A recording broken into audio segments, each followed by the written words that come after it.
The Subcommittee on Oversight and Investigations will now come to order. The Chair now recognizes himself for 5 minutes for an opening statement. Good afternoon, and welcome to today's hearing titled Protecting Patients and Safeguarding Taxpayer Dollars, the Role of CMS in Combating Medicare and Medicaid Fraud. Today, we are continuing the Subcommittee's ongoing examination of Medicare and Medicaid fraud. Kim Brandt from the Centers for Medicare and Medicaid Services is here today to discuss that very real and very harmful issues that we know address both Medicare and Medicaid fraud that are occurring right now in the United States and what CMS is doing to address this widespread fraud. In Medicare, sectors such as durable medical equipment, genetic testing, skin substitutes, home health, and hospice are all experiencing high rates of fraud. In Medicaid, schemes are running rampant in a variety of programs, from non-emergency medical transportation to personal care services and substance use disorder treatment. These crimes are despicable, yet we are seeing them occur time and time again across this country. In Minnesota, it's Medicaid ABA services. In California, it's Medicare hospice services. In Florida, it's Medicare durable medical equipment. Once caught, fraudsters might be stopped, but they're always looking for their next scheme. The tentacles of these criminal schemes are long, and they reach into many different areas of health care. And many of these fraud schemes target vulnerable individuals, such as the elderly, individuals with disabilities, the homeless, and people struggling with substance use disorders. Moreover, taxpayers are being defrauded of outrageously large amounts of money. Pennsylvania's Governor Josh Shapiro, during his time as Pennsylvania's Attorney General, stated at a 2020 press conference, "It's possible, no, likely, that Pennsylvania is losing $3 billion a year to fraud." And that's just one state, and that's just in 1 year. For too long, states have been permitted to run Medicaid programs with weak guardrails, making them easy targets for criminals to exploit. While states do have a duty to steward federal and state taxpayer dollars responsibly, it is federal oversight that is necessary to root out systemic fraud. As President Trump made clear during his recent State of the Union address and executive order establishing the Anti-Fraud Task Force, he is serious about the war on fraud. Under the leadership of Vice President and Anti-Fraud Czar J.D. Vance and under the leadership of Dr. Mehmet Oz, this administration is taking bold steps to stop this fraud, more than any other presidential administration before it. It is critical that fraud in government health care programs like Medicare and Medicaid are addressed to ensure that these funds, these adequate funds to maintain programs that are for those who are in need and not for fraudsters to steal. As this committee builds upon Medicaid program integrity efforts that we advanced last year in H.R. 1, it is important that we continue to identify ways to address fraud to secure the financial stability and the longevity of these programs. The elderly, individuals with disabilities, pregnant women and children all rely on these programs to receive the health care that they need and the health care that they deserve. We owe it to them to protect and preserve these programs rather than allowing it to serve as a gold mine for criminals. I want to thank Deputy Administrator Brandt for being here today. We are looking forward to hearing about the important work that you and your team are already doing at CMS under the leadership of Administrator Dr. Mehmet Oz to protect and to preserve Medicare and Medicaid. With that, I now recognize our ranking member of the subcommittee, Ms. Clarke, for her opening statement. Thank you, Mr. Chairman, and good afternoon, everyone. At last month's hearing in this subcommittee, Democrats expressed our deep concerns with the reckless way the administration was using claims of fraud in health care programs to justify its violent immigration operation in Minneapolis, where 2 Americans exercising their First Amendment rights were killed by DHS officers. President Trump has weaponized the entire government to punish states and political leaders he does not like. And agency leaders are complying with his retaliatory agenda. Unfortunately, it includes the Centers for Medicare and Medicaid Services. In January, CMS notified the state of Minnesota that it was acting to withhold about $2 billion in funding for 14 Medicaid services over the next year. This threatened funding cut will affect home and community-based care for older Americans and the disabled, services for people with substance abuse use disorders, and services for children with autism. Minnesota health officials are pushing back on this threat, saying these cuts would be, quote, disastrous, end quote, for Medicaid beneficiaries in the state. One day after President Trump declared a war on fraud at the State of the Union, Vice President Vance and CMS Administrator Oz held a press conference to announce additional Medicaid funds would be held from Minnesota, which could result in as much as $1 billion in additional cuts. Taking billions of dollars from the state of Minnesota and treating the state like an enemy rather than a partner will not make its Medicaid program any less vulnerable to fraud. What it will do is hurt hundreds of thousands of Minnesota residents who rely on Medicaid services to live independent and healthy lives. And CMS is expanding its so-called investigations to more states, California, Maine, and my home state of New York. It is painfully obvious why these states and Minnesota have been targeted. They are all states led by Democratic governors that President Trump lost in the 2024 presidential election. And in the case of Minnesota, the governor was the Democratic nominee for vice president. He pointed out that the president and the people around him are weird. And now the president is taking away health care from his state's residents. These are the petty reasons why the entire Trump administration is going after certain states and why we can expect they will continue to follow the same playbook elsewhere around the country. And just minutes before the hearing started, the CMS inquiry has expanded to Florida. Politically motivated enforcement has real consequences for our constituents. Medicaid is a lifeline for more than 70 million people in this country. Patients pay the price when billions of dollars are withheld for entire categories of services rather than specific claims. CMS and congressional Republicans want us to believe that the cuts only hurt fraudsters, but in reality, they are intentionally tearing down the Medicaid program. These cuts to Medicaid funding are just the latest Republican efforts to reduce health care services. I don't want to see that happen in New York, Minnesota, and elsewhere in the country. Democrats want to improve access and affordability of health care for everyone and strengthen the federal health care system so it is efficient and sustainable. The abuse of taxpayer dollars is coming from the President of the United States, who is using government resources as his personal revenge fund to punish his political enemies. Congress should not sit by while CMS abuses congressionally appropriated funding to take vital services away from people. We don't need to choose between consistent funding for Medicaid and combating fraud.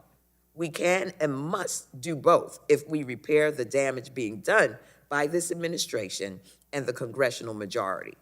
To start, we need to restore the nearly $1 trillion Republicans cut from Medicaid in their reconciliation bill last summer. Today, we want answers from the CMS Deputy Administrator about the attack on healthcare in Minnesota, any similar plans for other states, and the impact of these attacks on the health of Medicaid beneficiaries. Deputy Administrator Brandt, I hope that this is an opportunity for all of us to finally get some real transparency and specifics from an expert at CMS rather than the rudderless partisan attacks that we have seen from Dr. Oz and Vice President Vance as friendly news programs or at press conferences. With that, Mr. Chairman, I yield back. Thank you. The chair now recognizes the chairman of the full committee, Mr. Guthrie, for 5 minutes for an opening statement. Thank you, Chairman. Thank you for the recognition. Thank you for being here. To our witness, and good afternoon to everybody. Gosh, the Center for Medicare and Medicaid Services, they safeguard our taxpayers. That's what you're here for. And you would think if anything could be bipartisan in this committee would be when people do fraud, to take away resources for people that really need them. I mean, people really need Medicaid. It is important that they have. And when fraud just robs them of that. And there are people that set up these groups that aren't just overcharging or misbilling, which was brought up the other day, improper payments. We're talking people that set up fraudulent businesses to take money away from the people that need them the most. And not only money away from people who need them the most, taking them out of the pockets of hard-paying taxpayers. It is frustrating that this can't be bipartisan. And Florida is now, you just noticed Florida is under investigation. I just saw Governor DeSantis. He's not a Democrat, I can promise you that. The other, I know that I sent a letter to Nebraska. So we're going to follow where the fraud is. And if the fraud is in Democrat governors, we're going to hold them accountable for it. If it's Republican governors, we're going to hold them accountable for it. Because the people that need this program the most are the ones who are most vulnerable. You think about who's vulnerable to fraud. We have behavioral analysis for children with autism. We have those kind of programs. Non-emergency medical transportation has been in fraud. Those programs, substance use disorder treatment, people who really need those programs are being robbed because people are robbing the hard-paying tax dollars. And so, for example, just last month, a Russian citizen was charged in an alleged $3.4 million fraud scheme involving Medicare claims for durable medical equipment. Today's hearing provides an opportunity to examine how much CMS has strengthened its efforts to detect fraud sooner, prevent fraudulent payments, and improve coordination with states and law enforcement agencies. It is also an opportunity to identify reforms that can further strengthen program integrity while protecting access to care for millions of Americans who rely on Medicaid and Medicare. And I look forward to from hearing from you today how we're going to deal with it. And gosh, if you think anything could be bipartisan, it's when people defraud the taxpayers that work hard for the money, who generously, through the programs, give it to people who are the most vulnerable, and they're being taken advantage of. They're being taken advantage of when people don't take this seriously as well. And I will yield back. The gentleman yields. The chair now recognizes the ranking member of the full committee, Mr. Pallone, for 5 minutes for an opening statement. Thank you, Mr. Chairman. The Trump administration and congressional Republicans are continuing their crusade of ripping health care away from the American people while they spend billions of dollars on an unnecessary war in Iran that is jacking up gasoline prices for an American public that cannot afford it. From the very beginning of this Trump administration, there's been a lot of big talk about fighting fraud. But in reality, President Trump has pardoned fraudsters and fired the very people in our federal agencies who fight fraud. Right out of the gate, President Trump fired HHS Inspector General Christy Grimm, who had overseen massive, successful investigations and prosecution of fraudsters. And federal prosecutors in Minnesota who have been working with the state to fight fraud resigned in protest of the Trump administration's lawless rampage in Minneapolis, which left 2 innocent Americans dead. Let me put this simply. Democrats want to fight fraud because we want to ensure every dollar is going to the people that need essential services. We believe that states and the federal government must be partners in fighting fraud. It's the only way to do it. It's time for Republicans to drop the pretense that this is all about fraud. It is not. Instead, it is about covering up for their terrible health care policies that are stripping health care away from millions and driving up costs that make health coverage out of reach for millions more. Their $1 trillion in health care cuts will also shutter hospitals and nursing homes and make nursing homes less safe by dramatically reducing staffing and safety standards. Now, the Republican assault on health care will rip health care away from 15 million Americans and has already jacked up monthly health care premiums for 20 million Americans, in some instances either double or triple the prices that they were paying. Instead of spending billions of dollars on the Iran war, they should use the money to bring back the ACA enhanced premiums tax credits, which they let expire. Over the past over the past 2 months, the administration, the Trump administration, has acted to withhold billions of dollars of federal Medicaid funding in Minnesota for services like the home health care services for the elderly and disabled people rely on, supports for autistic children, services that help people suffering from a substance use disorder recovery, and they're now preparing to go after more states for no other reason than they are run by Democrats. The Trump administration has sent letters teeing up similar actions in California, Maine, and the ranking member of the subcommittee mentioned now, Florida.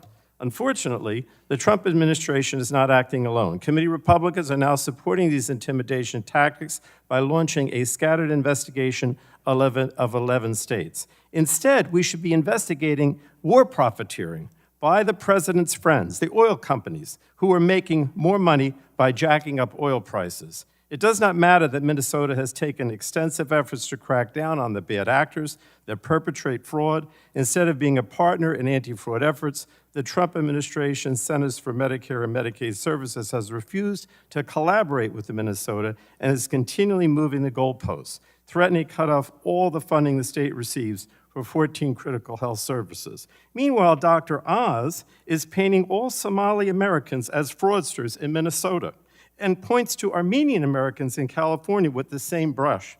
And Dr. Oz is basically taking data from CMS and sending it over to ICE so they can basically go over and continue their racist policies against Latino Americans. I mean, the list goes on, and I don't even know where to begin. But the bottom line is the only fraud here is by the Trump administration and congressional Republicans who refuse to take care of people, refuse to lower health care costs, or improve people's lives, while they continue an irresponsible war and immigration policies that are simply wrong. That's the fraud. The fraud is on them. I yield back. The gentleman yields. That concludes members' opening statements. The chair would like to remind members that pursuant to the committee rules, all members' written opening statements will be made part of the record. We want to thank our witness for being here today and taking time to testify before the subcommittee. You will have the opportunity to give an opening statement, followed by a round of questions from members. Our witness today is Kimberly Brandt, Deputy Administrator and Chief Operating Officer, Office of the Administrator, U.S. Centers for Medicare and Medicaid Services. We appreciate you being here today, and I look forward to hearing from you. You are aware that the committee is holding an oversight hearing, and when doing so, has the practice of taking the testimony under oath. Do you have any objection to testifying under oath? No. Seeing no objection, we'll proceed. The chair advises that you are entitled to be advised by counsel pursuant to House rules. Do you desire to be advised by counsel during your testimony today? I have my counsel with me, so. We will then ask you to please rise, raise your right hand. Do you promise to tell the truth, the whole truth, and nothing but the truth, so help you God? Yes. Seeing that the witness is answered in the affirmative, you are now sworn in and under oath, subject to the penalties set forth by Title 18, Section 1001 of the United States Code. And with that, we will now recognize Deputy Administrator Brandt for 5 minutes to give your opening statement.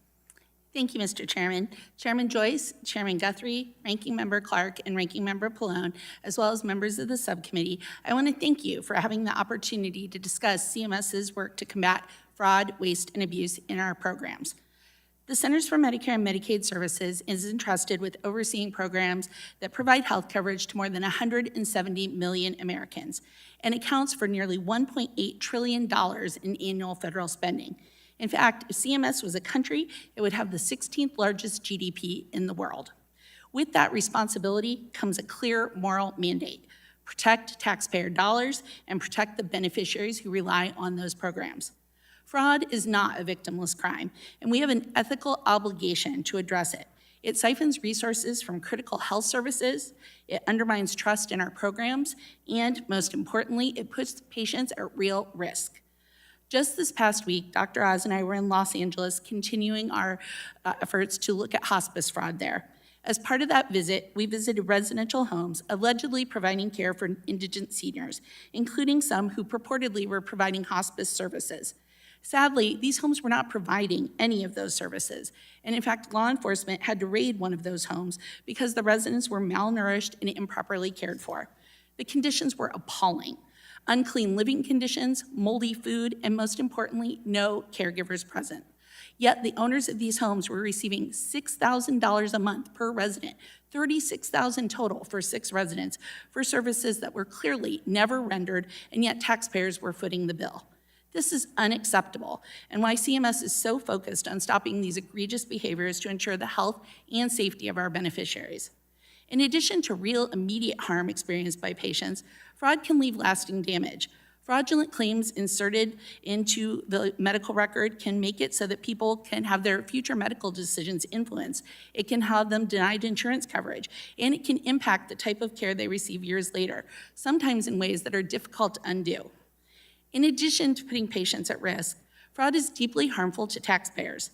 Every fraudulent claim diverts limited Medicare and Medicaid dollars away from people who genuinely need care. It drives up program costs and premiums, and it undermines public trust in the healthcare system. And that is why CMS is taking an aggressive, data-driven approach to crushing fraud before it starts and stopping it quickly when it occurs. Prevention is our first line of defense. However, based on my 20 years of experience working on fraud, waste, and abuse issues in government, the biggest impact we can make is building strong safeguards into both provider enrollment and beneficiary eligibility systems. This is a central part of CMS's efforts to move away from the pay and chase approach of the past to a more aggressive stop and caught approach. This starts immediately when a provider goes to enroll in Medicare. Using new algorithms, we can compare new enrollees with the characteristics of all the bad actors that we have previously terminated from the program. We then put these new high-risk providers on an enhanced watch list, monitoring their data and doing unannounced site visits. Recent efforts in California for 177 newly enrolled hospices resulted in 60% of those being revoked within 6 months and 35% of the remaining ones being subject to corrective action. These efforts help ensure that only qualified, legitimate providers can bill the program, and at the same time, on the beneficiary side, we partner with states to strengthen eligibility checks for enrollees and data matching to make sure that we are protecting taxpayer dollars and preserving the benefits for those that truly qualify. The fraudsters and their tactics are becoming increasingly sophisticated, and CMS must constantly adapt to keep pace. We are investing in advanced analytics and predictive modeling to identify suspicious billing patterns in real time. These findings are used to target our oversight resources on areas where risk is highest and will have the greatest impact. It is these findings that helped us identify skin substitutes and other emerging scams. Imperative to our efforts are collaborations with law enforcement and other federal agencies.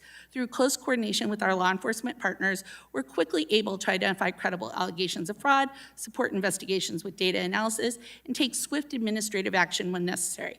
In just the last year, our Fraud War Room, or the Fraud Defense Operations Center, has resulted in stopping over $2.1 billion in Medicare payments across over 350 providers and suppliers. I want to thank Congress for their work to safeguard CMS programs and the people they serve. Under the Working Families Tax Cut Act included significant Medicaid eligibility and financing reforms, including changes which aim to ensure lawful enrollment and reduce financing loopholes. It also includes provisions to help CMS address concerns about concurrent enrollments and improper payments tied to deceased beneficiaries and providers. CMS looks forward to continuing our work with Congress and stakeholders to preserve access to care for society's most vulnerable populations. When fraud diverts resources, it threatens the sustainability of those programs. When fraud compromises care, it threatens patient safety. We have a moral obligation to protect both. CMS remains committed to strengthening oversight and using every available tool to safeguard these programs. Crushing fraud is not simply about recovering funds after the fact. It's about preventing harm, preserving trust, and ensuring that these programs remain strong for current and future generations. Thank you, and I look forward to your questions. I thank you for your testimony, and we will now move to questioning. I will begin and recognize myself for 5 minutes. Deputy Administrator Brandt, in January, we wrote a letter to HHS Inspector General March Bell expressing our concern about disturbing patterns in provider enrollment in suspected fraud in home health and hospice companies in LA County, California. In addition, a recent CBS News investigation of hospice fraud in Los Angeles County also found alarming patterns. I ask unanimous consent to enter CBS News article entitled, "We Visited Ground Zero for Hospice Fraud, Los Angeles, California," dated March 10th, 2026, for the record. Without objection for the, so ordered. CBS found that 89 hospice organizations were registered to one single address in Van Nuys.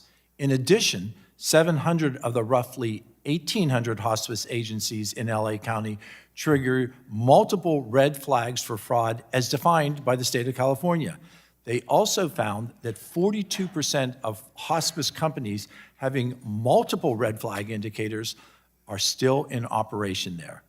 None of the hospices flagged by CBS News in California's Enforcement Actions database.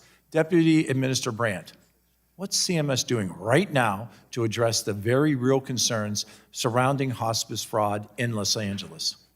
We share your concerns, Chairman Joyce, and I appreciate you raising this. As I mentioned, Dr. Oz and I were just in Los Angeles, the second visit this year, and we've taken a number of approaches. First, as I indicated in my oral testimony, we are becoming much more aggressive in our follow-up efforts with new enrolled hospices. We're doing site visits, we're doing data analysis, and we're striving to make sure to take them out if they are not performing as a legitimate hospice when they're enrolled.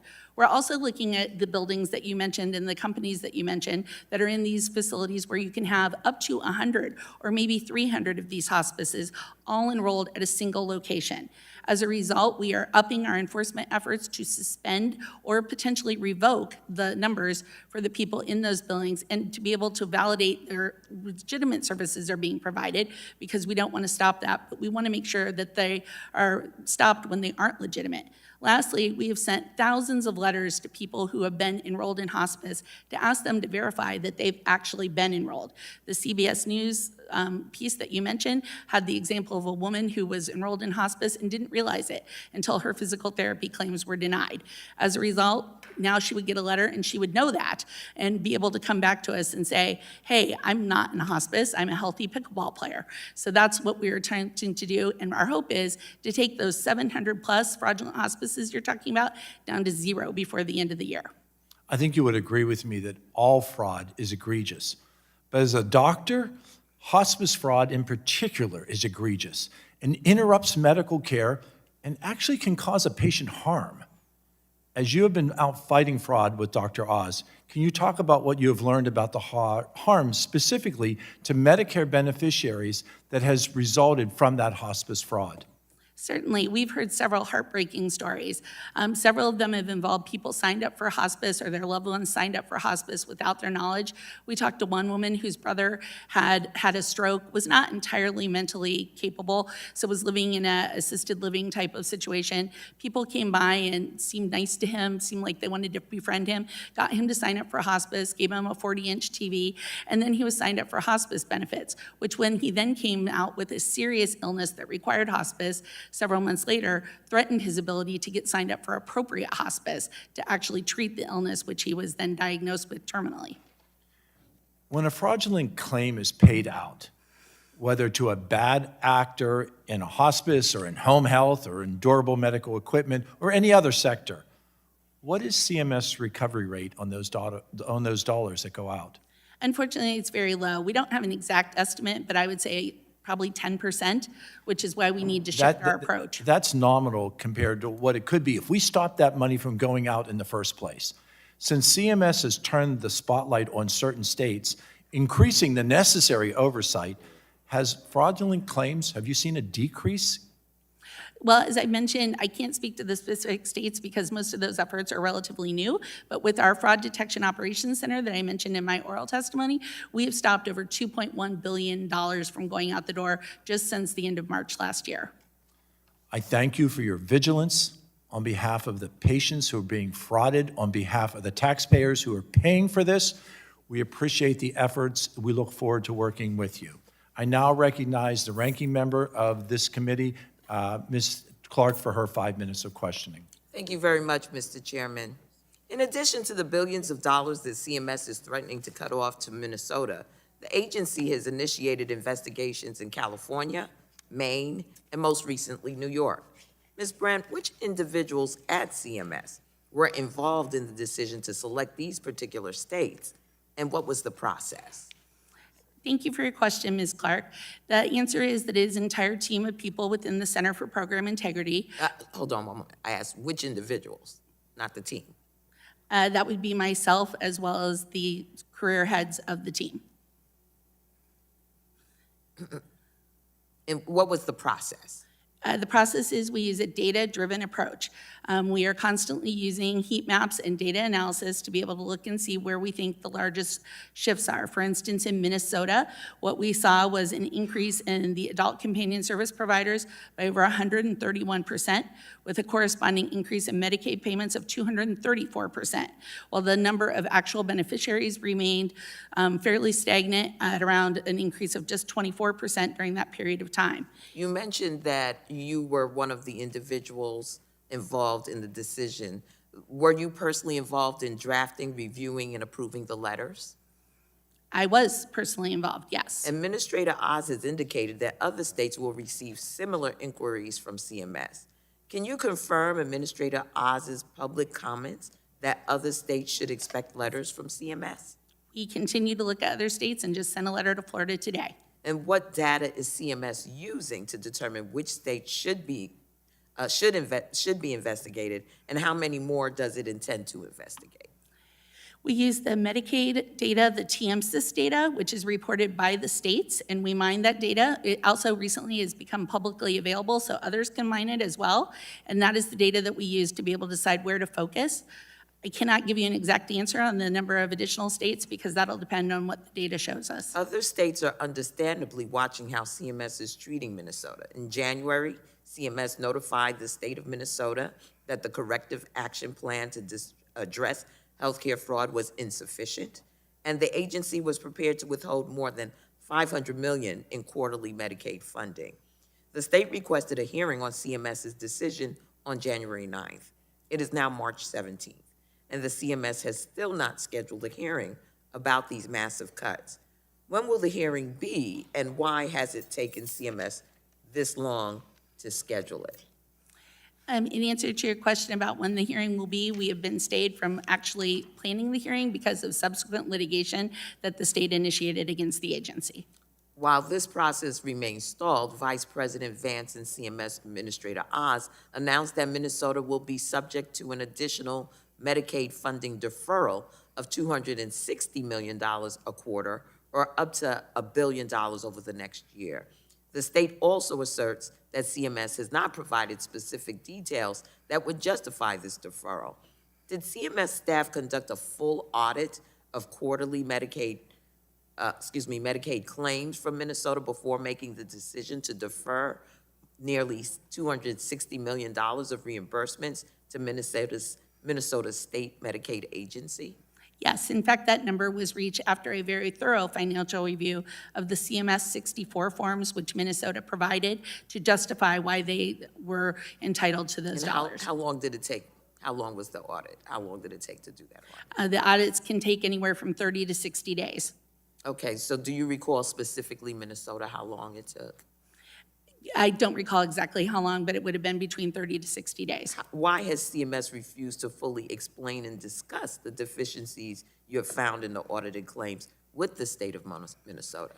That is incorrect because our team has been meeting with the state on a regular ongoing basis.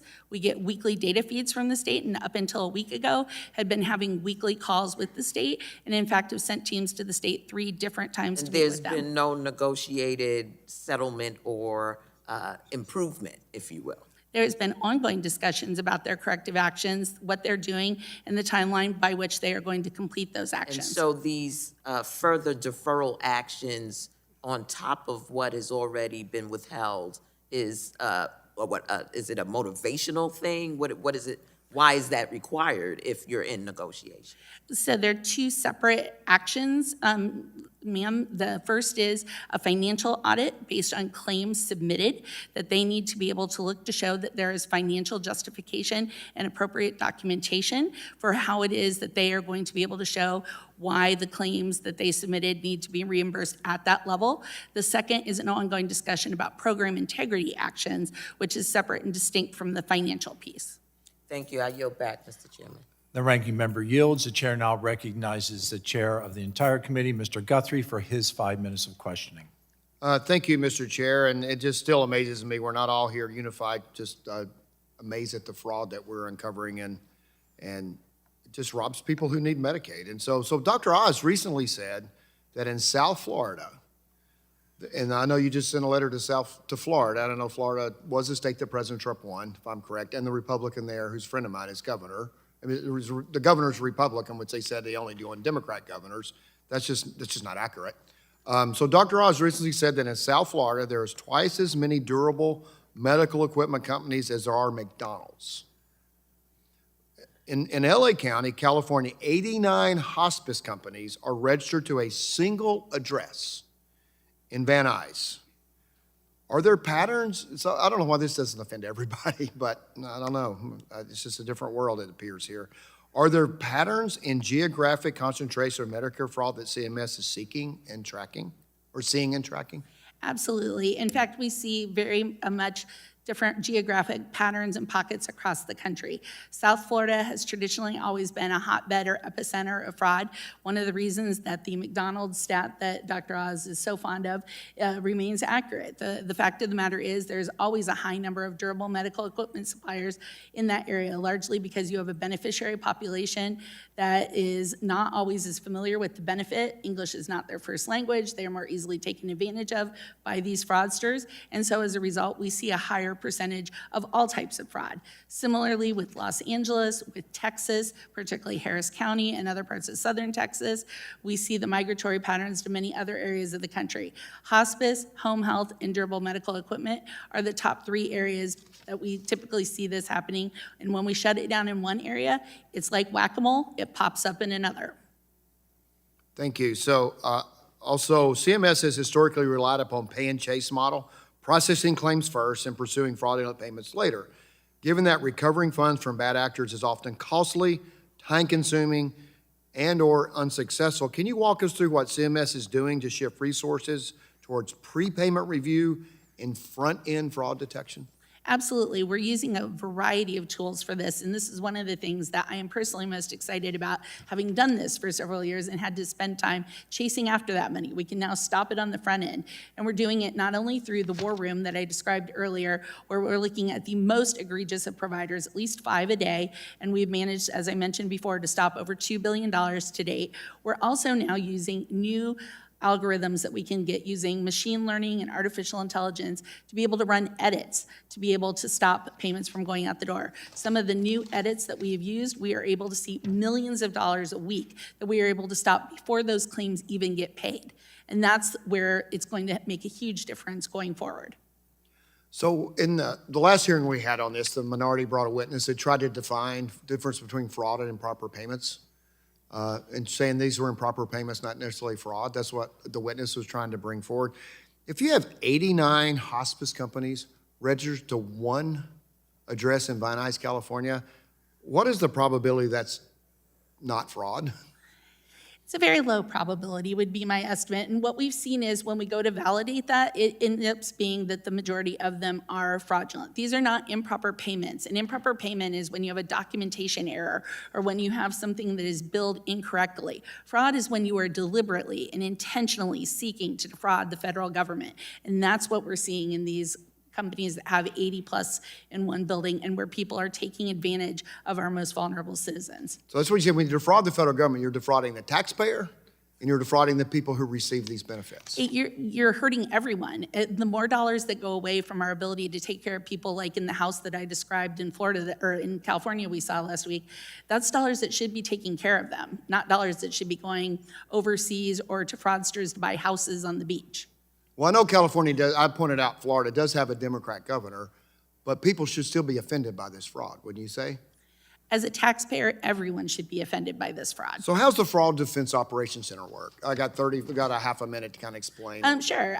The way it works is we get a mix of fraud investigators, lawyers, law enforcement, HHS, OIG, DOJ, medical professionals all together, and we look at the data. Again, it's all data-driven. We look at real-time Medicare claims data and determine where we see big spikes in the data. So for instance, on skin subs, last year, one of the cases we saw was an 89-year-old woman who it showed that she had had 5,029 claims for skin subs submitted on her behalf, and she was on hospice.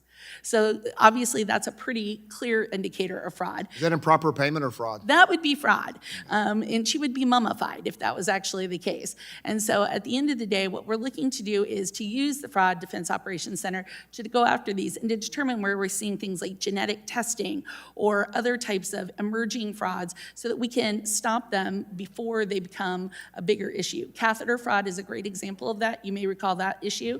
CMS was actually able to stop over 90% of that before it even went out the door. And that was huge because that was billions of dollars that was being organized by deliberate groups that were seeking to defraud the government and send that money overseas.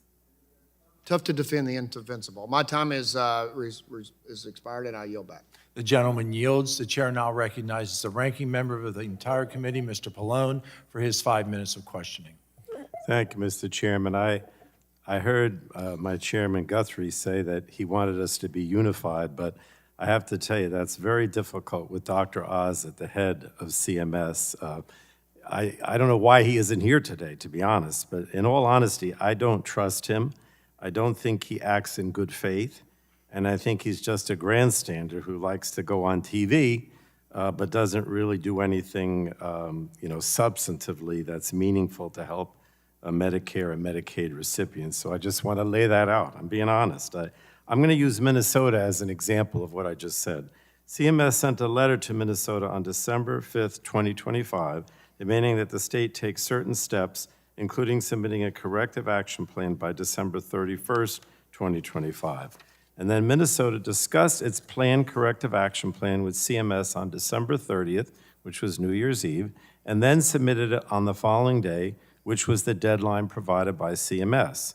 Minnesota then met with CMS on January 6th, about a few days later, and according to the state, CMS did not provide Minnesota any substantive feedback on the corrective action plan at that meeting. But later that day, Dr. Oz went on Fox News to announce that CMS would withhold $515 million in Medicaid funding per quarter, that's about 20% of the state's Medicaid funding, and called Minnesota's proposed corrective action plan, and I quote, completely insufficient, while complaining that it was sent to him on New Year's Eve. So Minnesota basically submits their corrective action plan on the deadline that CMS gives them, and then only 2 business days later, Dr. Oz trashes it, of course, by going on Fox News and grandstanding on TV. This is my point. This is what he does. Now, Ms. Brandt, who reviewed the corrective action plan in the 2 business days between December 31st and January 6th that I mentioned, and determined that it was, as Dr. Oz said, completely insufficient, as he told Fox News? Who reviewed it in those 2 business days? A team of program experts from the Center for Program Integrity and the Center for Medicaid and CHIP Services. Okay.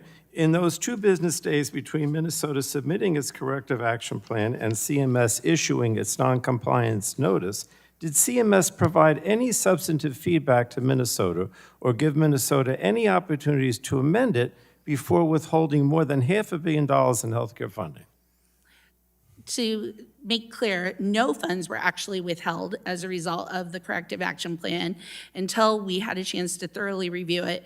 The $259 million, which was referenced by your colleague, the ranking member, is actually what the actual funds were that have been withheld. Dr. Oz said that CMS could take action to withhold up to the $500 million that you're referencing, but no actual action was taken at that time until we reviewed the corrective action plan in more detail. And then I personally sent an email back to the state about a week later, after January 6th, giving them detailed feedback on the corrective action plan. And then Dr. Oz and myself, along with a couple of other people, went and met with the state in person. All right, that was after the TV grandstanding. Now, historically, CMS has only withheld funds as a last resort if a state is refusing to cooperate with the agency. But it seems to me that Minnesota did a lot, and you were still meeting with them, as you said, after Dr. Oz was on TV. And then in December, on the December 5th letter that you sent, you asked that Minnesota provide weekly updates to CMS, impose a 6-month moratorium on high-risk providers, establish off-cycle revalidation for all provider enrollments, and submit a corrective action plan. It appears to me that Minnesota did all these things. My whole point is he goes on TV, He says within 2 days that this plan is insufficient. Okay, you met with him a few days later, but it wasn't long before before the axe came down. And that's not what normally happens. So let me ask you, do you agree that Minnesota took all 4 steps that you requested in your December 5th letter? As I mentioned to the ranking member, I would distinguish between the 2 actions. The corrective action plan and the program integrity actions that you were discussing that were the subject of the December 6th letter were focused on program integrity guardrails and the various issues that they needed to take to ensure that they were making appropriate payments. The CMS 64 financial audits, which is based on actual deliverables and actual receipts provided by the state to CMS, is what is the focus of the primary. I don't buy it. I think the CMS is not working in good faith with Minnesota, and I worry that CMS is going down the same path of weaponizing healthcare funding for states and governors that the president doesn't like or is feuding with. That's what's happening. But I yield back, Mr. Chairman. The gentleman yields. The chair now recognizes the gentleman from Texas, Mr. Weber, for his 5 minutes of questioning. Thank you, sir. Deputy Administrator, we're glad that you're here. How long have you been in this role? I have been in this role since January of last year. And you were there in the Trump administration in a similar role. This is my third tour at CMS. Yeah. You seem very knowledgeable about this. I appreciate that. I want to talk about my own home state of Texas. And in Texas, $65 million was paid in fraudulent Medicare claims related to genetic testing that was never even requested on behalf of the beneficiaries.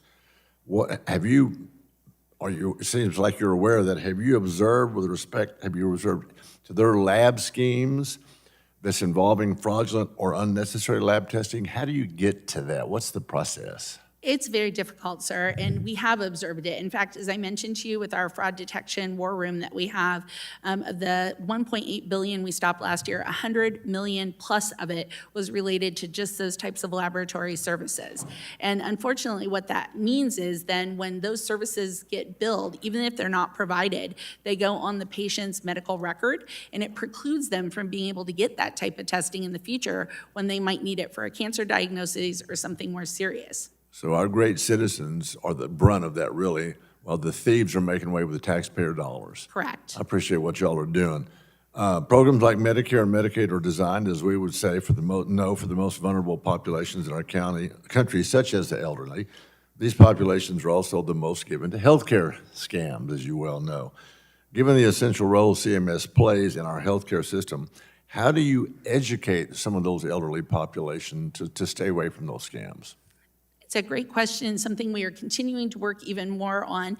Right now, we have several different things. We've been doing various videos that Dr. Oz has been posting, telling people if you see something, say something.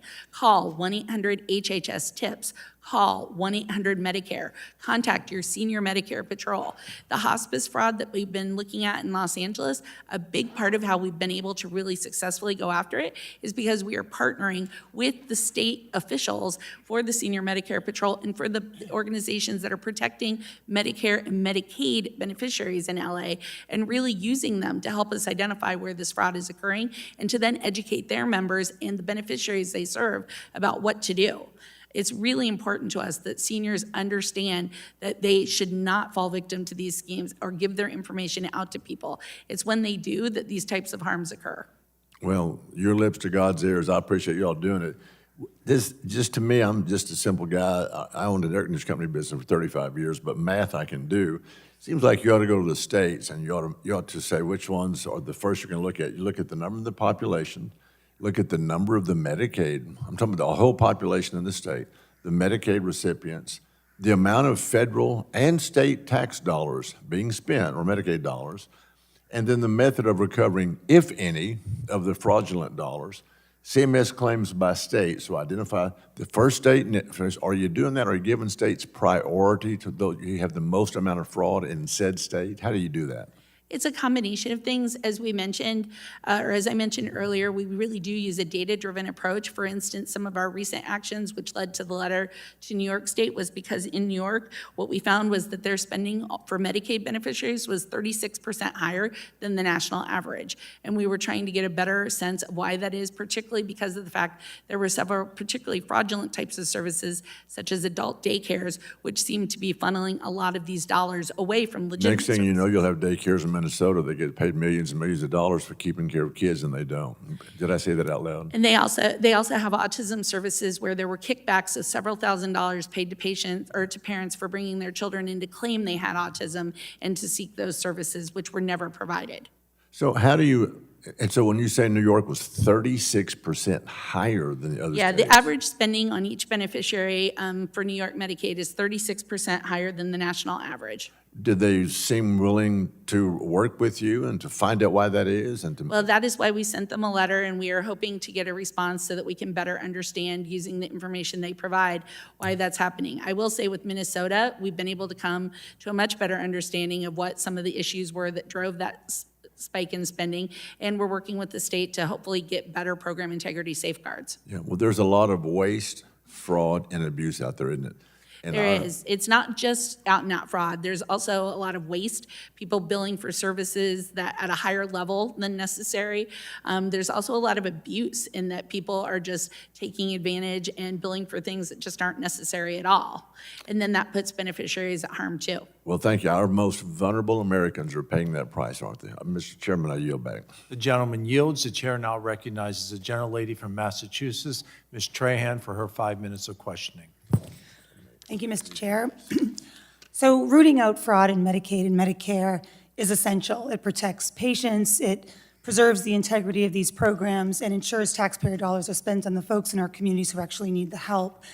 That's something I think every member on this committee can agree on. And central to that mission is the HHS Office of Inspector General. The OIG identifies fraud, it investigates cases, and serves as a critical watchdog over these programs. Seems like a valuable position as we talk about fraud, waste, and abuse. That's why it remains so confusing to so many of us why Donald Trump unilaterally fired the HHS Inspector General immediately after taking office, contradicting his claim that combating fraud is a central goal of this administration. Not only did the president move the leading official for detecting fraud in Medicare and Medicaid, but he left the role unfilled for almost an entire year, to then fill it with a partisan loyalist. Ms. Brandt, the HHS Officer Inspector General recovered roughly $30 billion for taxpayers since 2020 by identifying fraud, waste, and abuse in Medicare and Medicaid. If combating fraud is truly a priority for this administration, why remove the independent watchdog responsible for recovering those billions and replace them with a partisan loyalist? I was not involved or responsible for that decision, so I cannot speak to that. But I can tell you that the HHS OIG is a valued partner of us at CMS in our fight against healthcare fraud, and we work with them every day. And we sort of trust that those watchdogs are going to be independent. Now, I've seen the chairman's letter to Massachusetts regarding our Mass Health program, and I want to be clear, fraud cases should absolutely be investigated and prosecuted. And here's the thing. The cases that are cited in that letter, we know about them precisely because Massachusetts has strong safeguards in place. Our system identifies fraud, we hold bad actors responsible, and we work to close the door on future abuse. That's a system that's working. That's what good oversight looks like. And if this committee is serious about fraud, and I hope it is, then consistency in enforcement matters. And that means we shouldn't just be targeting a handful of states that happen to have Democratic governors. We need to shine a light on the actions of this White House, too. Ms. Brandt, do you know who Lawrence Duran is? I do not. Well, Mr. Duran pleaded guilty to stealing $87 million from Medicare and was sentenced to 50 years in prison for his crimes. But in May of last year, Donald Trump commuted his sentence. Are you aware of that, Ms. Brandt? I am not. In fact, President Trump has pardoned or commuted the sentences of multiple individuals convicted of defrauding federal health care programs. Philip Esformes, who was convicted of orchestrating one of the largest Medicare and Medicaid fraud schemes in history, stealing approximately $1.3 billion from these programs, had his sentence commuted by President Trump. President Trump also pardoned 5 individuals convicted of stealing roughly $35 million from Florida's Medicaid program: William Kale, Todd Farha, Thaddeus Beraday, Paul Behrens, and Peter Clay. These cases involved large-scale fraud against taxpayer-funded healthcare programs intended to serve seniors, people with disabilities, and low-income families. And the President of the United States freed every single perpetrator of those crimes. It's maddening. I will close with this. Protecting Medicare and Medicaid from waste, fraud, and abuse is one of the most important things this committee can do. If this committee is serious about that effort, we're here to work together on strong solutions like strengthening provider screening in Medicaid, addressing how some Medicare Advantage insurance game this payment structure by overdiagnosing patients to inflate reimbursements, and targeting the areas experts have flagged as the highest risk. Not what we're doing by targeting Democratic states. Thank you, and I yield back. The gentlelady yields. The chair now recognizes the gentleman from Georgia, Mr. Allen, for his 5 minutes of questioning. Thank you, Chair Joyce, for holding this important hearing.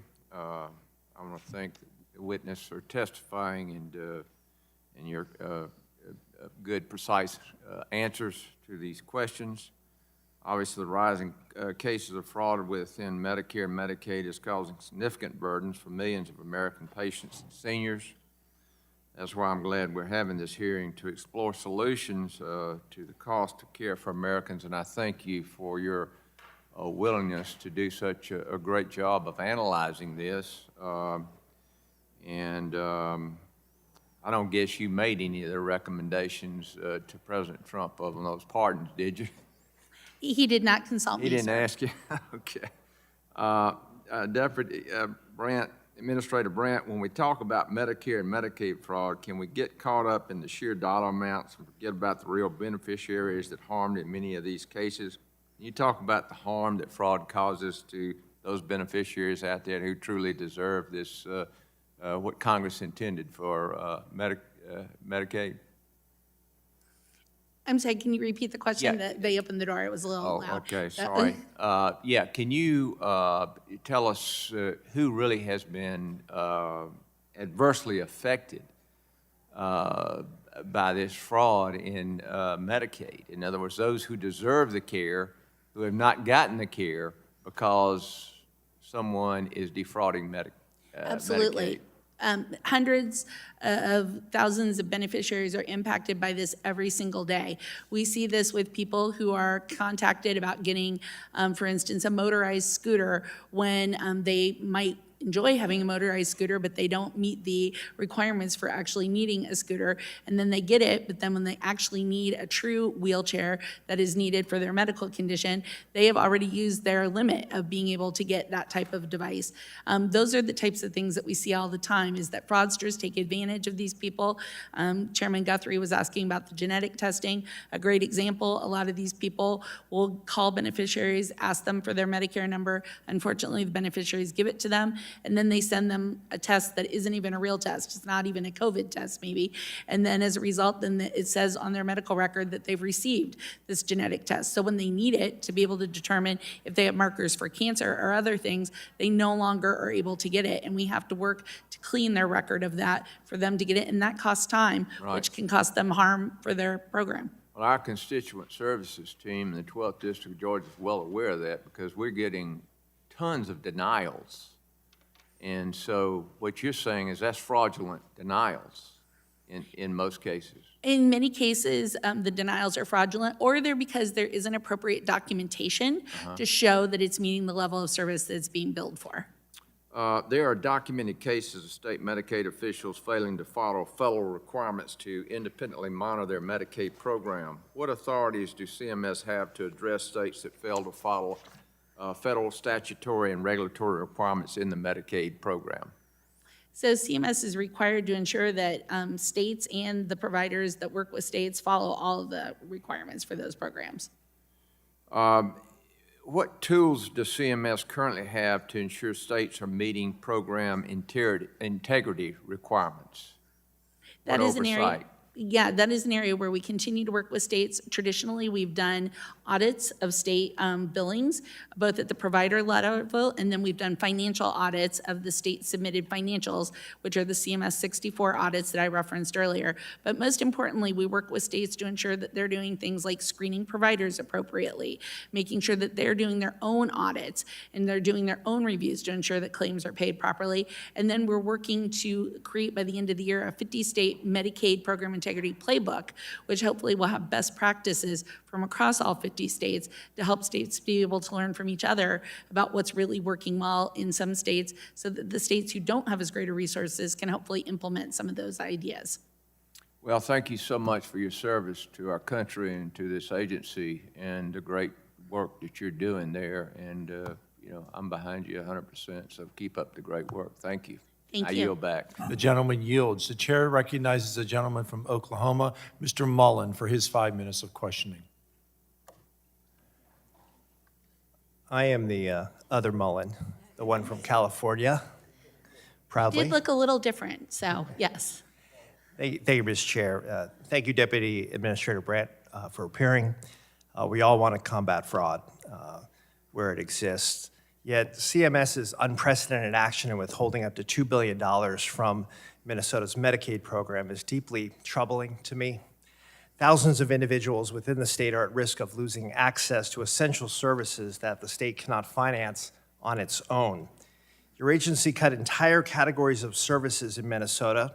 As I understand it, it didn't target specific providers. It didn't target specific claims. Most disturbingly, there's nothing that indicates your agency put thought toward how those cuts would impact the public itself. So before it moved to withhold up to $2 billion from Minnesota, did CMS complete any analysis of how many seniors, children, or people with disabilities would lose care if the funding was withheld? So in fact, we did a detailed financial analysis of that through our Centers for Medicaid and CHIP services and determined that there were adequate funds in Minnesota to be able to sustain the continuity of care if we were to withhold the entirety of the money. In fact, we only withheld the $260 million to date. And was that an internal analysis by the department? It happens within the financial group, the financial management group within CMS and our Medicaid services. And would you be willing to share that information with the committee? We can follow up with the committee. On January 27th of this year, CMS sent a letter to my home state of California launching its investigation of Medi-Cal, the state's Medicaid program. Using the same tactics used against Minnesota, CMS is targeting programs that provide critical services, including early childhood intervention for kids with autism and in-home care for the elderly and disabled. I'm extremely concerned that CMS is using the pretext of rooting out fraud to defund these essential services. For seniors in particular, these services are the difference between whether they can live and age at home instead of an institution. One senior in my district wrote to me saying, quote, "For families like mine, these programs are not just a safety net, they are a lifeline." Given how CMS has handled Minnesota's Medicaid program, I'm worried that you're about to withhold billions of dollars of funding from California next without any real justification, due process, or an effort to protect vulnerable patients. So, Ms. Brandt, before CMS issued its January 27th letter to California, which I have a copy of, did CMS conduct any assessment of how many Californians receive care through the programs that you deem as high risk for fraud and what the impact would be if you withhold funds?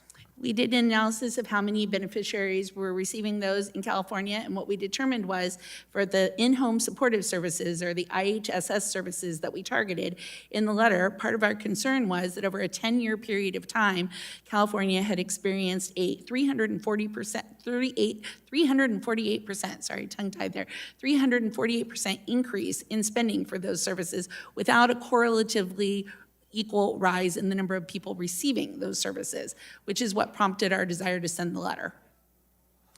But you do believe that the impacts of withholding Medicaid funding, particularly when it comes to possibly limiting patients' access to services, should be considered before doing so? 100%. In fact, one of the things that I have stressed throughout my testimony today and that we continue to have as a guiding light at CMS is the whole goal of our fraud and abuse efforts is to make sure we are keeping money to be able to provide services for the seniors who need it. The example I gave in my oral of the people in California that we saw in the residential home where they were getting $36,000 per month from the Medi-Cal program for people to be living in squalid conditions, that's unacceptable. They deserve better, and we as taxpayers deserve better. We are all against fraud. Let me be very clear about that. But that's not what this is really about, I'm afraid. I will continue to stand against these extreme actions that are selectively targeting states with Democratic leadership. My constituents deserve better than to have their life-saving health care used as a political pawn. With that, I yield back. The gentleman yields. The chair now recognizes a gentlelady from Tennessee, Dr. Harshberger, for her 5 minutes of questioning. Thank you, Mr. Chairman, and thank you for being here today. What recourse does CMS have to stop or pause suspicious payments that are attributable to fraudulent claims before they're paid? We actually have a great deal of authority in that regard, and we're exercising it more than ever.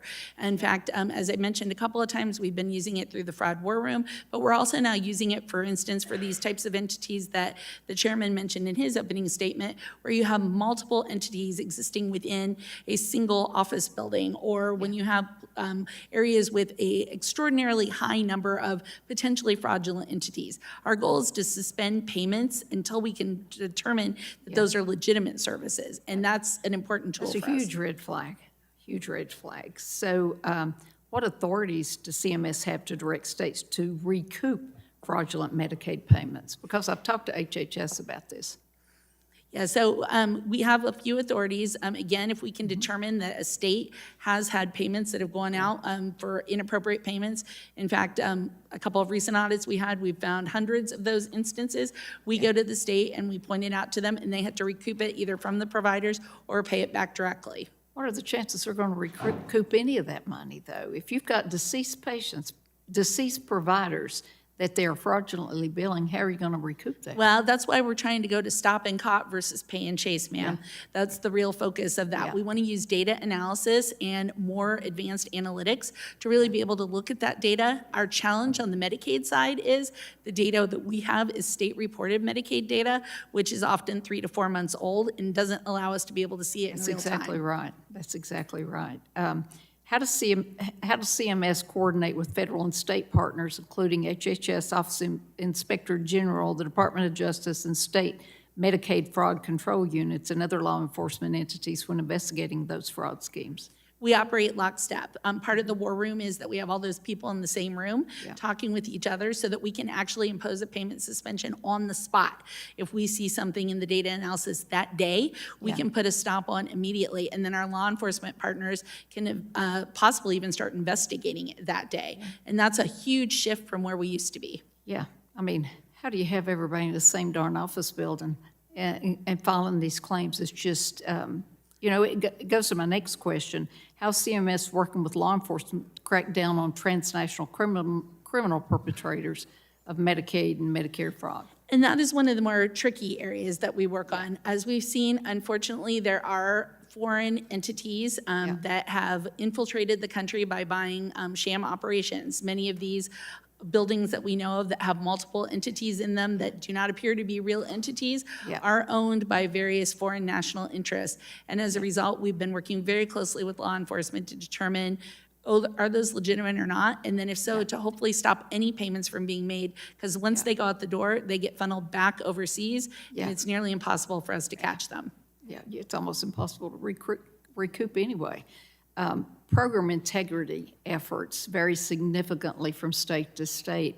Are there best practices from certain states that you can highlight that CMS believes should be adopted more broadly?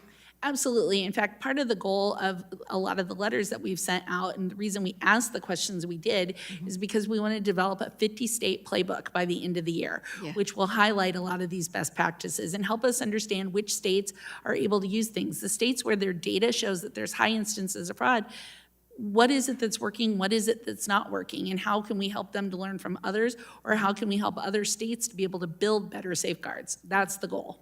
Yeah, you don't have to reinvent the wheel, just do it right. And you've got states that are doing it right. Let me make sure I've got time.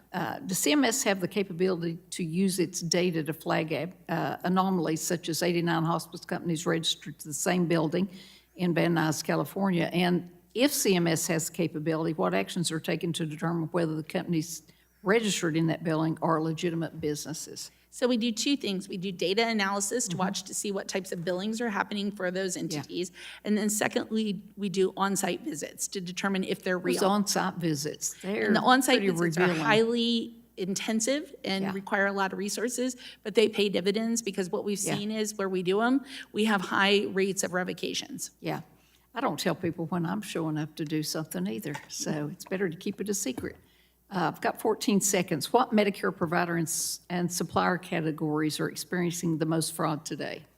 Well, it was until January skin subs.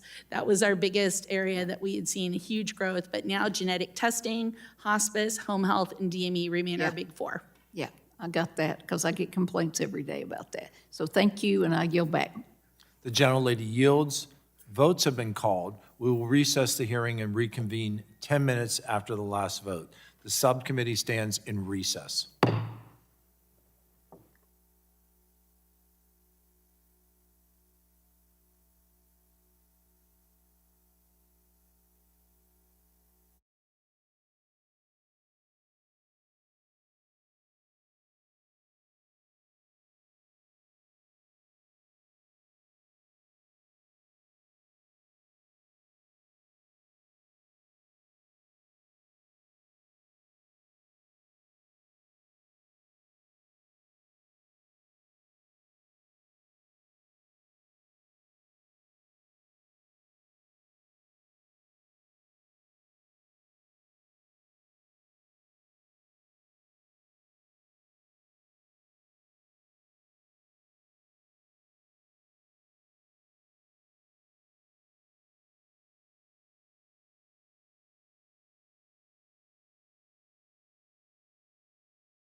Clarke?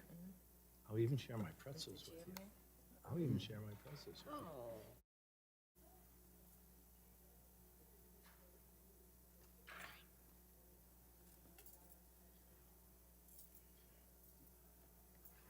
The committee will now reconvene.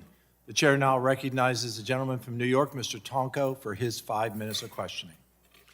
Thank you, Mr. Chair, and thank you, Ranking Member Clarke. Thank you, Ms. Brandt, for joining here. During his State of the Union address on February 24th, President Trump announced that Vice President J.D. Vance would be leading the so-called war on fraud. The next day, CMS Administrator Oz appeared at a press conference alongside Vice President Vance and said, and I quote, "The President announced last night that he is appointing our Vice President to lead the war on healthcare fraud, a wise choice." Minutes later, however, the Vice President announced that he was, quote, "tightening the screws," unquote, on the state of Minnesota, a major action against the state Medicaid program. Since then, the administration has attempted to narrow the Vice President's role. In a March 9th, 2026 filing in federal district court, the Department of Justice stated that, and I quote, "Vice President Vance holds no delegated Medicaid-related authority," unquote, and characterized his posturing as nothing more than political rhetoric. So on one hand, the administration told the federal district court that the Vice President is just playing politics. On the other hand, President Trump and Administrator Oz said that Vice President Vance will be leading the administration's anti-fraud efforts. So, Ms. Brandt, given the contradiction here, I'm hoping you can clear this up for us. What role does Vice President Vance play in CMS's anti-fraud efforts? Well, for the regular fraud efforts are led by Dr. Oz as our administrator of CMS, and then obviously the Vice President as the head executive within the Office of the President as designated by the President works very closely with Dr. Oz to coordinate those efforts. So with that being said, what actual authority does Vice President Vance have in relation to CMS's anti-fraud work?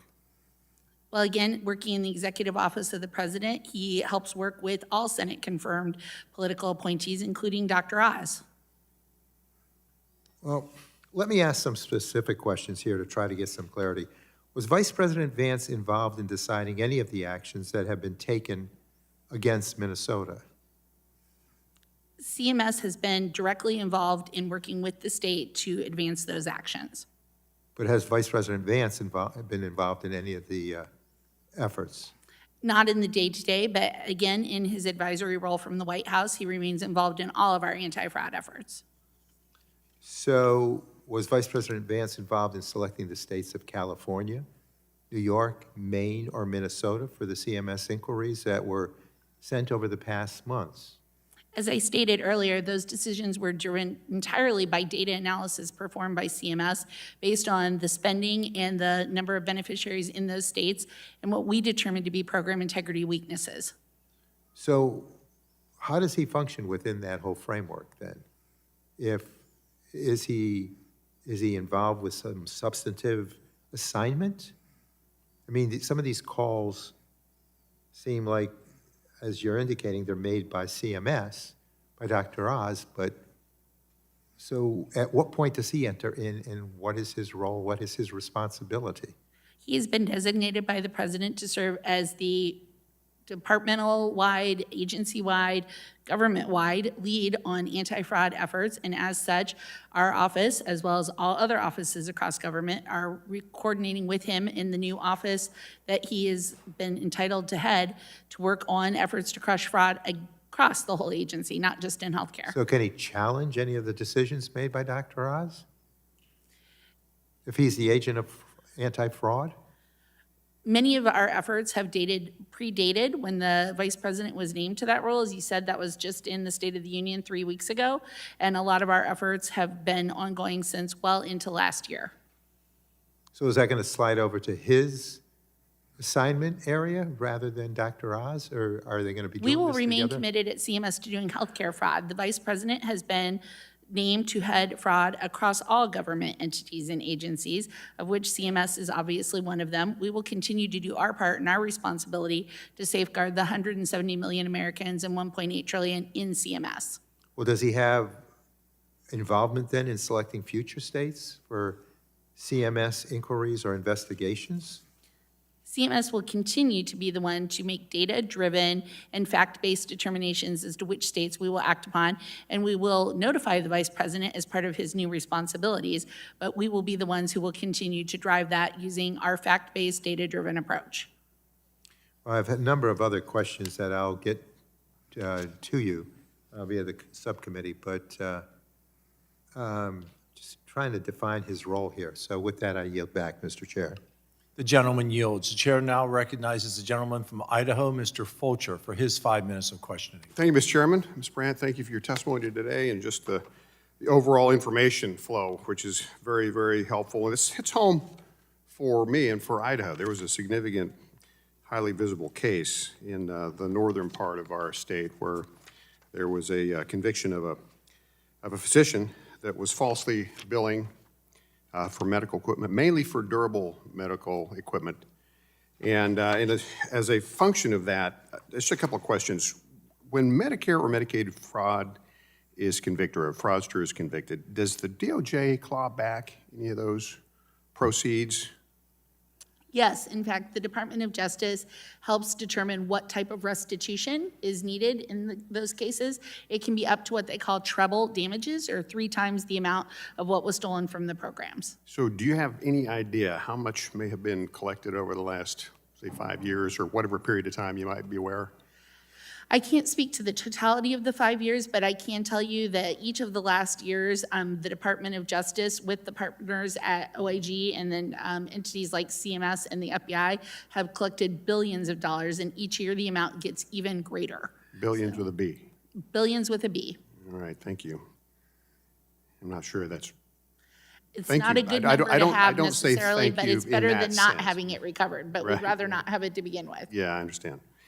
Let's talk about financial institutions for a second. Do you think that, do financial institutions, first of all, do they have an obligation to report any suspicious activity that could be linked to Medicare or Medicaid that you're aware of? It's a great question, actually something where we have been recently working very closely with our colleagues at the Department of Treasury, focused on just that, how we can help make it so that banks can let us know when they see suspiciously large deposits or when new accounts are opened that have large dollars associated with them. It helps us to know that those might be the subject of healthcare fraud, and then we can monitor the payments to them. So yes, banks have a responsibility, much like the average person. If they see something, they should say something. But there's not an obligation, but you're thinking that that might not be a bad idea to require. I'm not aware of a direct obligation, but we have been working with them to ensure that there's certainly a moral obligation. Great, okay, thank you. Does CMS conduct greater scrutiny on providers who specialize in durable medical equipment? That's the issue that we had in my state, was primarily with that, like prosthetic devices, orthotics, that type of thing. Well, durable medical equipment is consistently one of our highest areas of fraud. As I mentioned, just with the war room that we've had of the $1.8 billion we stopped last year, 1.5 of it was related to durable medical equipment.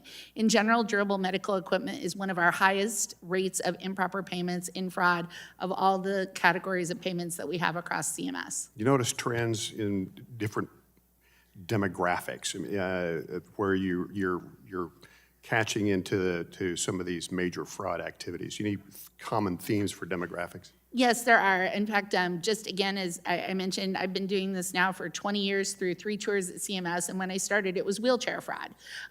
Back in the day, everybody was getting a wheelchair. Everybody that saw an ad on TV called in and they could get a wheelchair, and that was a multi-billion-dollar fraud.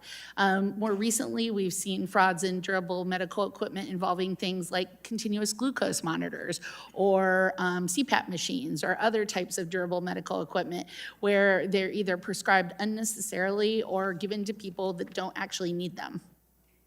Well, listen, thank you for your work, and once again for your input. And Mr. Chairman, I think that does it for me, and I yield back. Gentleman yields. The chair now recognizes the gentleman from Ohio, Mr. Balderson, for his 5 minutes of questioning. Thank you, Mr. Chairman. Thank you for being here, Deputy Administrator. Appreciate that. Deputy Administrator Brandt, are provider verification methods such as identify verification, fingerprinting, unannounced site visits, and background checks an effective tool to reduce the enrollment of fraudulent providers? We have found them to be a very effective tool, and in particular, the on-site visits and doing the background checks, especially the fingerprinting, has helped us to be able to find unsavory characters participating in our programs. Thank you. Is CMS using technical tools to improve and streamline provider enrollment?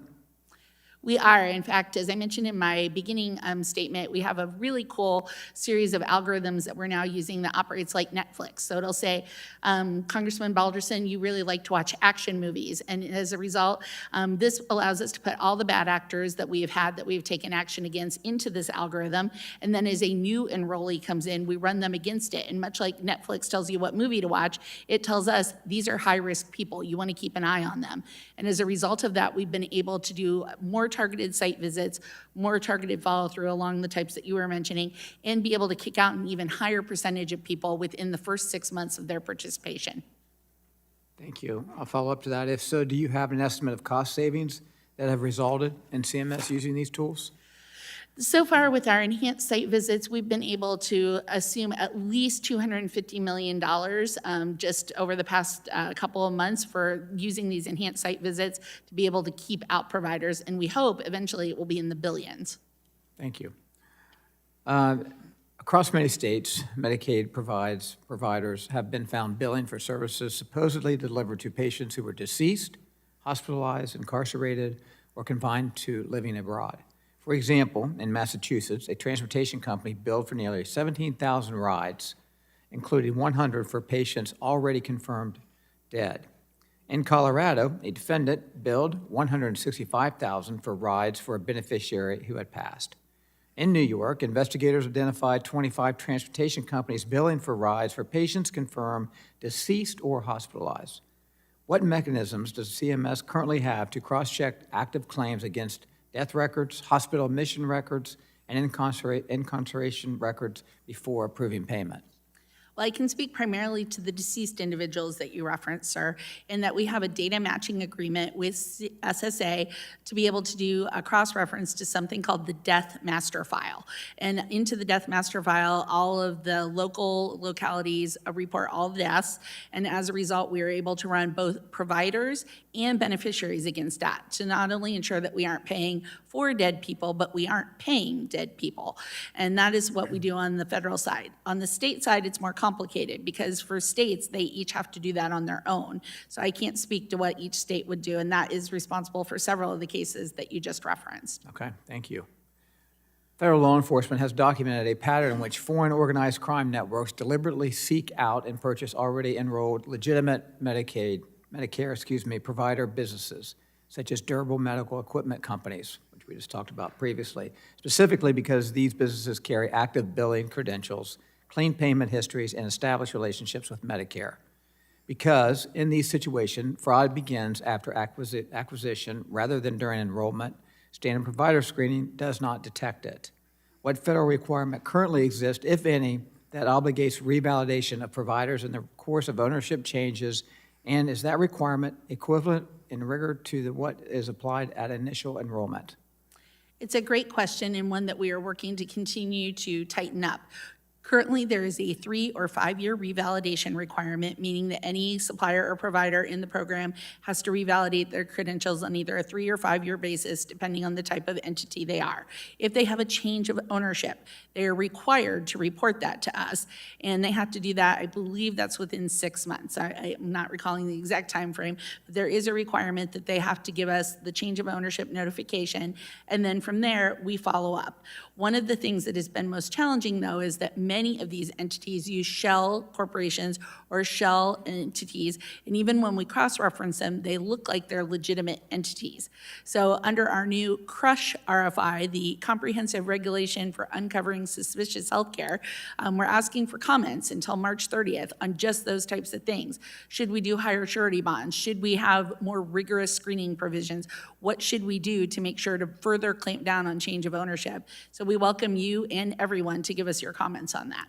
Thank you very much. Well done. Mr. Chairman, I yield back. The gentleman yields. The chair now recognizes the gentlelady from Texas, Ms. Fletcher, for her 5 minutes of questioning. Well, thank you, Chairman Joyce, and thanks to you and Ranking Member Clarke for holding today's hearing.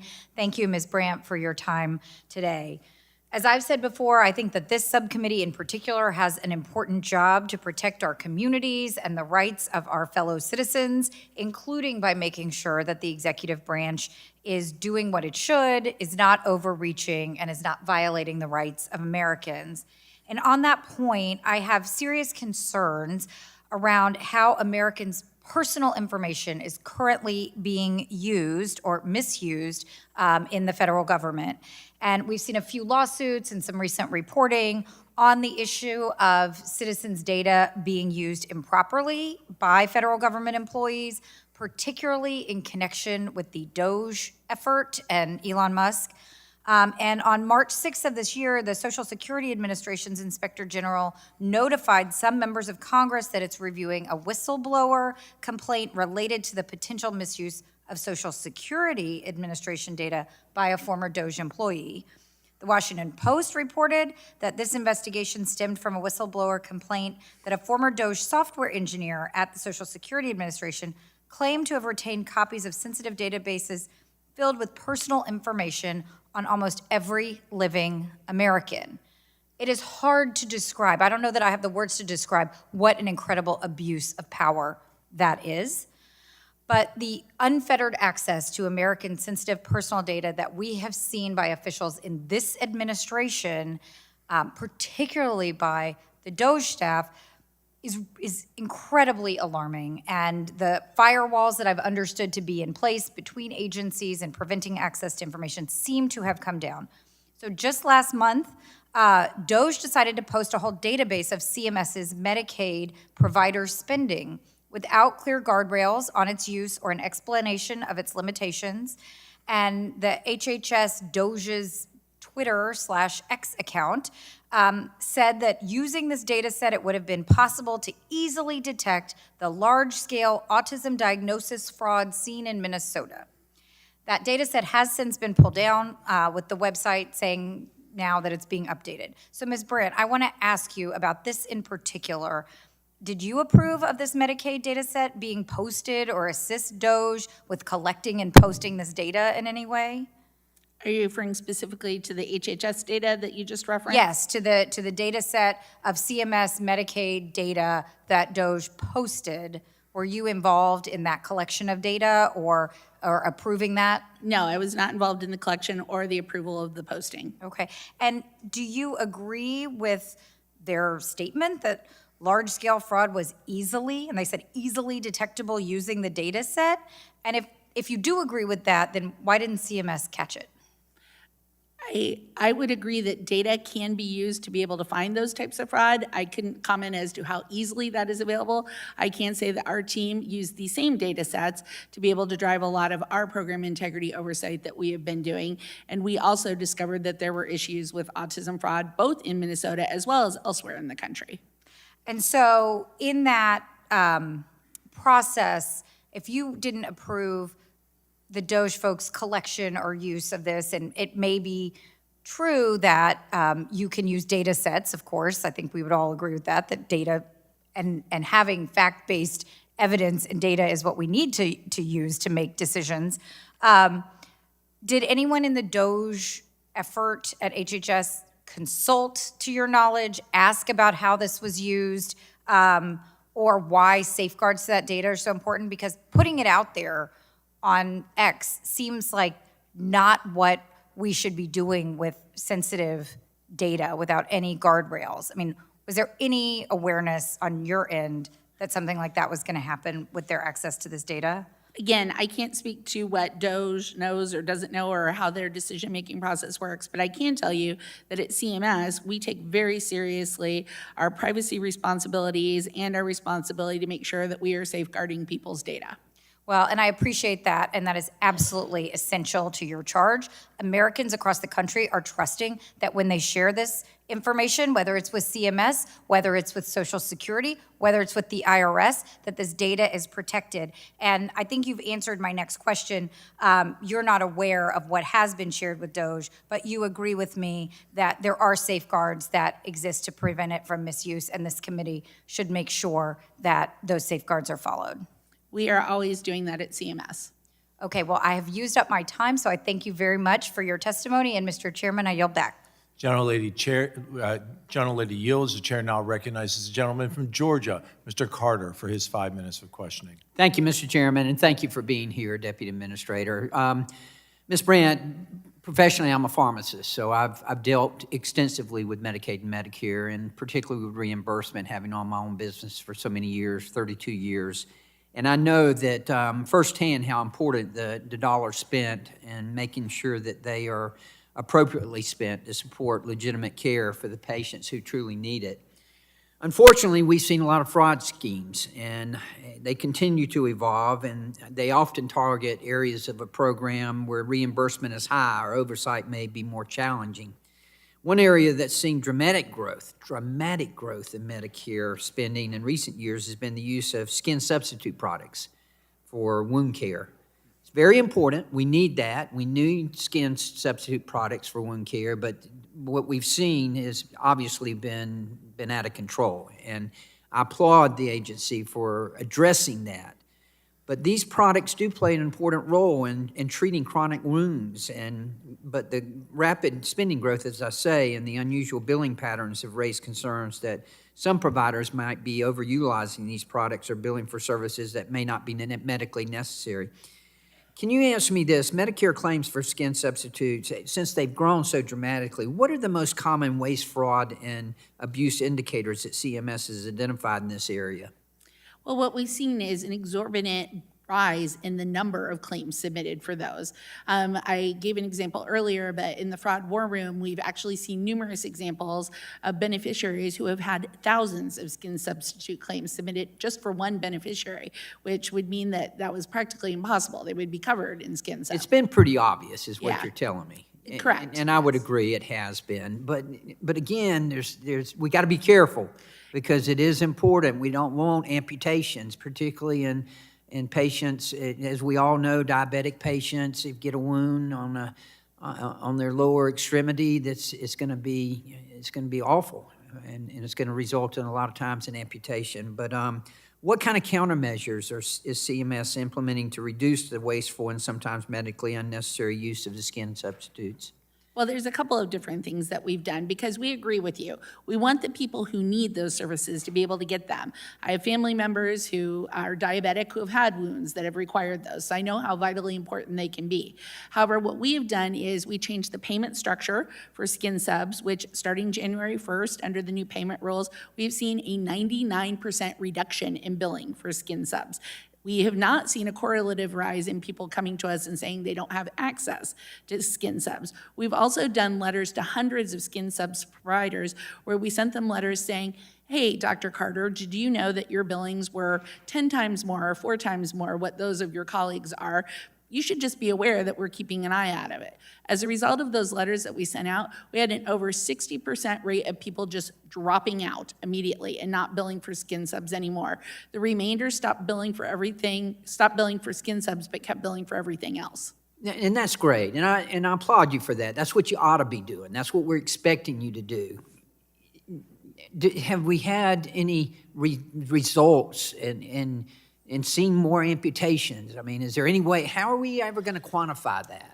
So we have not seen a correlative rise in the number of people that need or are expecting to receive skin substitute as a result. And as I said, once we have changed the payment structure as of January 1st, we have received, to my knowledge, no pushback from the beneficiary community saying that they don't have access to being able to get that care. We continue to work with and would obviously respond if those beneficiaries would come forward and could point to us where those problems were occurring, and then we would obviously revisit our approach. Okay. But as of right now, we're good. Okay. Well, I know you find it hard to believe, but I got a bill that addresses this. I'm shocked by that. It is sir. the Skin Substitute Access and Payment Reform Act, and it would modernize the payment system for skin substitute products. I'm just worried we swung the pendulum too far. I know it's got to swing back, but I'm just scared we may have swung it too far and that we're going to get adverse effects as a result of that. But my bill puts an end to runaway prices and inappropriate prescribing by implementing new program integrity reforms and ensuring that patients that in need receive affordable, accessible, and high-quality care. So I invite all of my colleagues to sign on to it. I hope y'all will look at it, and I know that the agency is. I've been in touch with them, and we're trying to address this. I'm running out of time, but I want to mention also, in my practice of pharmacy, I was very involved in hospice care, and I can tell you, I saw the proliferation of hospices as a result of overbilling and just the fact that there was a lot of problems in that area. So I appreciate your attention to that as well. You're Thank welcome. you. It needs to be very much focused on. Well, and Thank please you. understand, I'm not criticizing you on the skin products. I'm just saying we got to find a happy median there, okay? Understood. Thank Okay, you so much. thank you.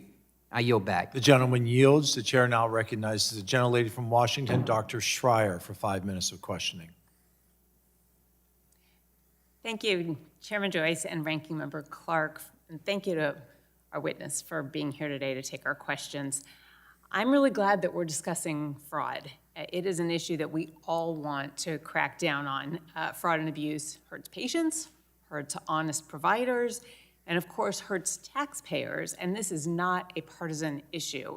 Fraudsters need to be prosecuted. But the reality is that right now, fraud is being weaponized by Republicans to mainly target states run by Democrats. And recently, the Energy and Commerce Republicans sent a letter to my state of Washington with questions about fraud in our Medicaid program, which, by the way, our state caught. Mr. Chairman, criminals should be prosecuted whether they're in blue states or red states. We need equal opportunity prosecution of fraud, and I am so ready to work with you to make sure we are rooting out fraud everywhere. But it turns out that other than when it's politically convenient, this administration has actually made it much harder to investigate fraud in Medicare and Medicaid. Just 4 days into his presidency, President Trump illegally fired 17 inspectors general, the very people responsible for rooting out fraud and abuse in government programs. These are the watchdogs who protect taxpayers. He's also pardoned several criminals convicted of ripping off taxpayers and committing healthcare fraud. And here's just a few. Lawrence Duran pleaded guilty to stealing $87 million from Medicare.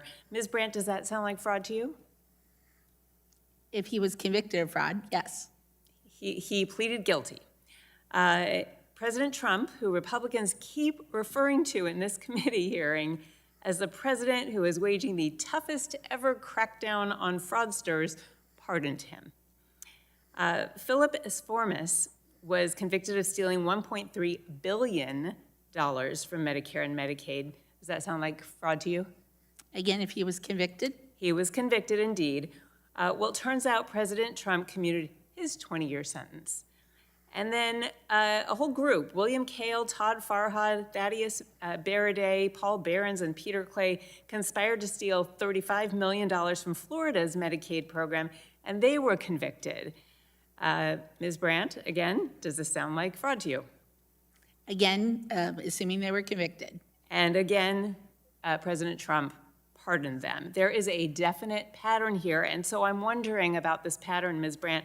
What message does it send to fraudsters or would-be fraudsters when they see the President of the United States pardon people convicted of stealing money from taxpayers?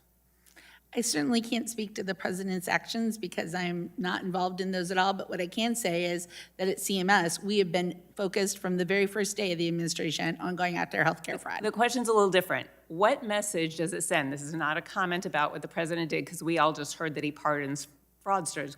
What message does it send to other potential criminals or to other fraudsters or potential fraudsters when they see fellow fraudsters being pardoned by the president? I certainly can't speak to that. Okay, I think everybody listening could draw their own conclusions about what message that might send. And then, of course, what do you think about President Trump's decision to fire the nonpartisan HHS Inspector General and then wait a whole year to replace him with a partisan HHS Inspector General with his own history of ethics violations? Again, I can't speak to the president's actions, but I can say that we partner very closely with the HHS Inspector General's office. I'm glad that you do, and thank you for making sure that you do that and making sure that you do that in a bipartisan manner and crack down on fraud in all states. I just want to say that when I think about this, this new Inspector General, maybe he's doing his job, maybe he's doing it fairly, but I will tell you that as we are hearing about this so-called president who is cracking down on fraud. The stories that we are hearing about pardoning fraudsters sure does not sound like a president cracking down on fraud. It sounds like a president who sweeps fraud under the rug. I have 30 seconds left, so I'm just going to mention the WISER program. This is a pilot program that CMS launched earlier this year that essentially is using AI to bring in prior authorization to traditional Medicare. It's been a disaster, by the way, in Medicare Advantage and has specifically been modeled to deny or delay coverage to seniors.